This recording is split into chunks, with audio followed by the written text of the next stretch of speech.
What screams I'm a bad parent? Using your kid as therapy and then getting upset when they have issues regulating their emotions. My mom.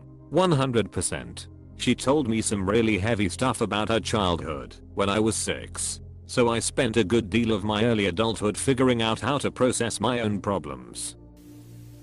Not believing in telling your children no, the world will and should tell them no at times. They need to be prepared for that reality, or they will be an absolute menace to everyone around them. I never understood the never say no to your children concept. Understanding and respecting the word no is the fundamental cornerstone of bodily autonomy, consent. One of the most important social concepts the child will have to learn.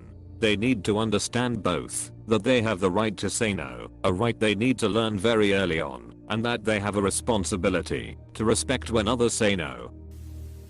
Your adult children don't talk to you. Yeah. It took me a while to understand that me wanting to go no contact with my parents is a failure on their part, not mine. It helps me, personally, to occasionally reach back out to my shitty parent to basically reassess the situation. I'm a forgiving person.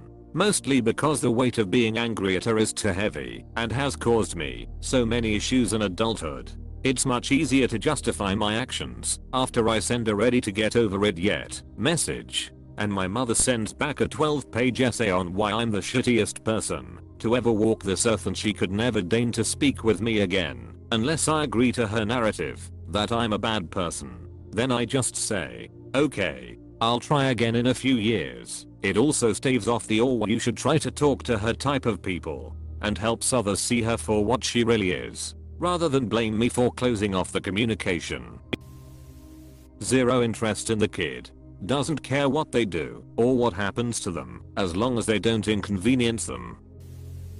Invalidating your child's feelings, struggles, and or mental illness in favor of "you don't know what struggling really is," or some form of "back in my day," or "you kids are so weak." You have just robbed your child of support, told them their feelings do not matter, and informed them that you are not a safe person to confide in.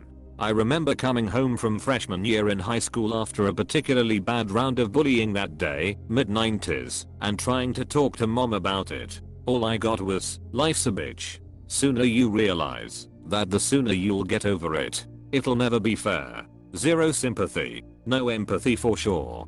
Fairly sure tough love was the agenda/thinking, but lack of love is what I took away from it. On one hand, my mom's not wrong. Life is hard and definitely not fair, but lack of love is the price she paid for her teachings. Later, in my 30s, she asked me why I never talked to her much or share many details of my life with her. We had a good heart-to-heart about how this approach in her parenting led to my distancing from her. While we'll never be close, at least we had an adult understanding, and she apologized and wishes things were different/regrets her actions. It'll never be perfect between us, but I will say to those out there, it can get better as you grow older. Parents who can't apologize to a child. It's okay to have human emotions and moment to be triggered or struggling and lash out or be wrong, but for the love of all things good, apologize and change. My parents are allergic to apologizing when they F up. On the rare occasions they acknowledge they F'd up, pisses me off to high hell. Mine just pretend it never happened and move on. And when you bring it up again because it's important, or whatever, they go, "just let it go," and you really hold on to things. No one wants to talk about it. At least for me anyway. Your own children being afraid of you. No child should be afraid of the person that looks after them nearly 24/7. I really don't think it clicks till adolescence either, when you look back and realize that you really were terrified of your father 24/7 as a child. Or it's weird when you realize that not all children hate their fathers, and the same realization that not all children are unwanted. I was molested from age 3 to 6. Told my parents, but they did nothing. In my 20s, my mom had the audacity to tell me that I asked for it. As far as I'm concerned, I don't have a mother anymore. 6 to 11 for me, by my maternal grandfather. When I told my mom about it years later, she said it wasn't that big a deal. Yes it was. Mom, good old grandpa molested all 4 of his kids and tried to carry on the family tradition. He finally stopped when I stood up to him. My mom sure didn't. I wonder if he molested her and she normalized it. Doesn't make it okay though. I volunteer at / have had student placements at a children's hospital and we've had patients with serious brain injuries due to abuse, shaking, attempted drowning, etc. Close bracket. So yeah, I'd say those parents are pretty bad. When I was maybe 9, we lived in some apartments. One night I heard a baby crying and crying, but it sounded like it was outside. I looked out my window and saw a man holding a pillow over a baby's face trying to kill it. I freaked out and told my mom and she called the cops. Years later I met a woman with a child who had very severe delays mentally and physically, and she is telling me the story of how she got away from her abusive ex-husband. In an odd series of coincidence, over 20 years later I reconnected with my neighbor from those apartments. That was the worst thing I have ever seen in my life. Edited. Thank you all so much for the outpouring of love for my mom. I told her Reddit has deemed her a hero. I'm sure you guys made her day. You saved a life though. You're a legend to me. Yelling at the kid for every trivial thing. I once got yelled at and falsely accused of doing something because I said no the wrong way. I said no, but apparently in order to say no properly you need to wait a couple seconds before replying because you don't have enough time to analyze the situation. I hated that stupid overanalyzing my parents did. Treating a child's communication style as if they are an adult and criticizing them as if they should know better only makes them feel more confused and defensive. Parents need to understand and get to the child's level, not belittling them for just being their age. Your kids never visiting once they move out or go to college. Oh, it's me. You've caught me. Both of my parents got separated this year and both of them will be enjoying Christmas alone. They have truly reaped what they have sown. Saying things like you're such a disappointment, I wish I had a daughter, instead you ruined my and your mother's sex life. This is stuff I heard for years. What the actual hell? That's just messed up. Ironically, never thinking you're a bad parent, I was assigned to arrange a free parenting with love and logic course a bit late in the evening for our school. I thought given the time the class was, lots of parents of some of the challenging kids who work could make it to the class. Within a very short time, the class was full. I attended the class too and noticed the parents I saw were either teachers or parents of well-behaved kids. I felt so naive to think parents of naughty kids would even bother to show up. This still makes me sad to this day. If it helps at all, there's still a decent chance that some of the parents there were able to learn a thing or two and applied to become better. Just because they are good parents, it doesn't mean they had no room to improve and didn't take any advice. You're the reason I'm stuck with your father. Sure mom. Sure. My favorite response to that is, I didn't pick him. You did. I didn't F him. You did. Shouldn't have let him unload in your snatch if you didn't think he was a catch. Apostrophe. Saying you're too young to be depressed and ignoring red flags from mental illnesses. This as well as punishing your kids for self-harming or being suicidal instead of not getting them any kind of help. Never saying sorry to the kid when the parents make a mistake.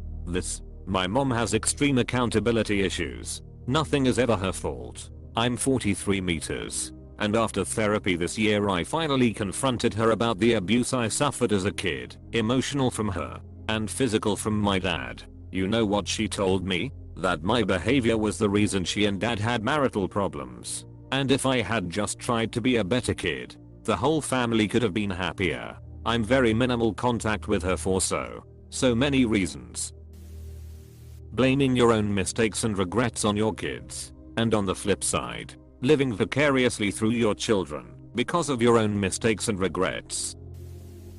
IDK if this really screams it. But I absolutely hate when adults tell other adults their children's shameful secrets for no reason. Even strangers. It tells me those children probably don't feel like they can trust their parents. This was my mom. She knows absolutely nothing about my personal life now as an adult. I don't tell her anything I wouldn't feel comfortable telling a stranger. My mom weaponized anything I told her. After I stopped giving her ammo, she complained that I never told her anything. Weird.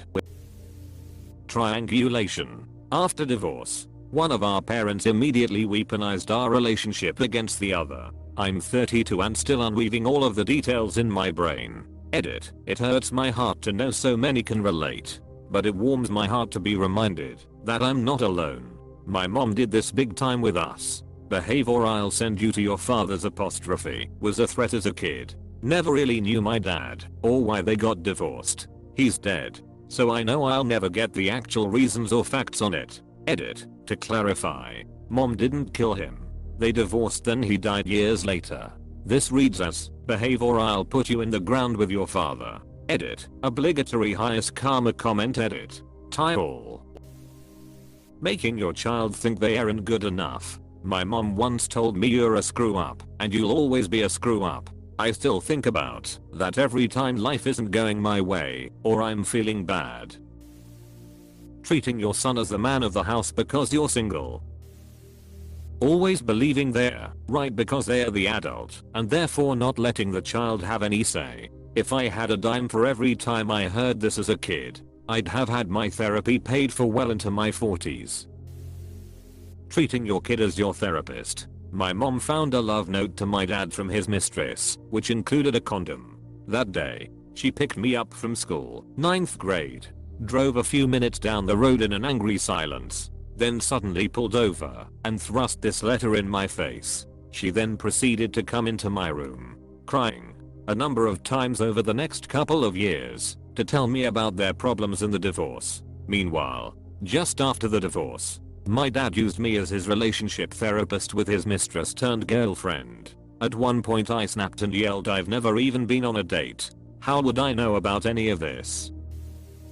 Automatically dismissing and invalidating many of your child's opinions because you think, since they're a child, they don't know anything. Yes, they are not always right, but they are still people and should be treated with respect. Adding to the respect factor, saying a child has to respect you first, no matter what cause. Respect your elders. Like what if the elder in question is being a straight up asshole? If I could Thanos snap the appeal to authority logical fallacy out of existence, I'd be pretty damn tempted. Using children as pawns in divorces or separations. My niece's father just called his 7-year-old daughter to tell her to make her mother apologize for blocking his number last night. He is upset she won't listen to him scream at her. Kids are opening presents and he's screaming vulgarities at his daughter. Dad of the year right there. So yeah, I couldn't agree with you more. My ex-husband started messaging my daughter like this around the age of 7 as well, because he can only contact me via email. She's 11 now and keeps her phone off for days at a time just to avoid his messages. She sees him one day a month now. Her choice.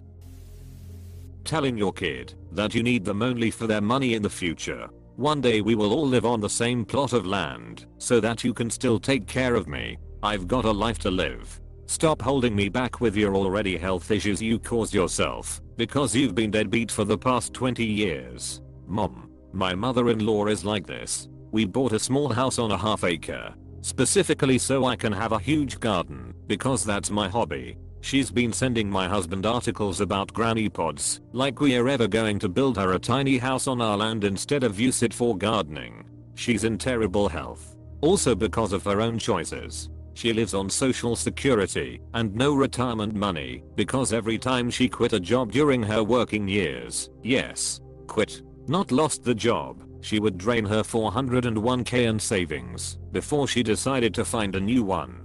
Right now she lives in a senior housing complex with a sliding scale for rent because that's all she can afford.